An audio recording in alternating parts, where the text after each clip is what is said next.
Hi, we are go we are starting again with our frame. Remember, we cut cardboard and we made the frame. Now you know how to make the frame. So after you making the frame, I told you to use white color or newspaper to decoupage the full frame, so it will be totally covered all the areas. Once you finish it, you can use gesso like this way. See, I use gesso, so now you cannot see the newspaper or any kind of paper that you use to decoupage.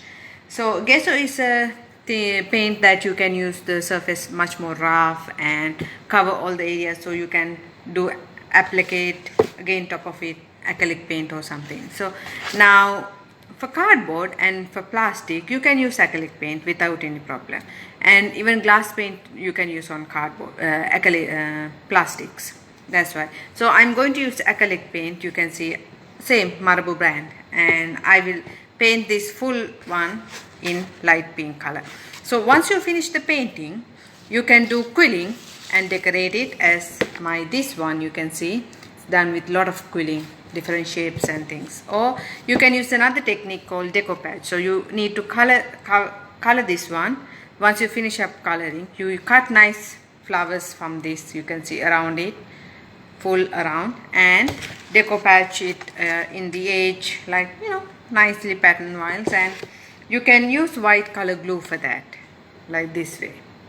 So for the frame you can use different techniques. First, make sure that you cut the cardboard properly, decoupage it after you put in the 4 masking tapes in the page, and these edges should be smooth. That's the reason we are using newspaper or any kind of paper that not usable ones. Without throwing, you can recycle it by decoupaging it, and you can give a gesso layer. Gesso layer is much more important, so the surface will be much more nice, the finishing.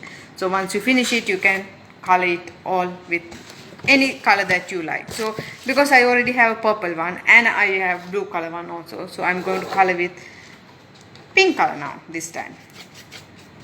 So you can see the full frame you can color with pink color. So I'm going to color with total full frame, front, back, everywhere with pink color. So once I finish up my coloring, I'm going to use quilling and decorate it. Thank you.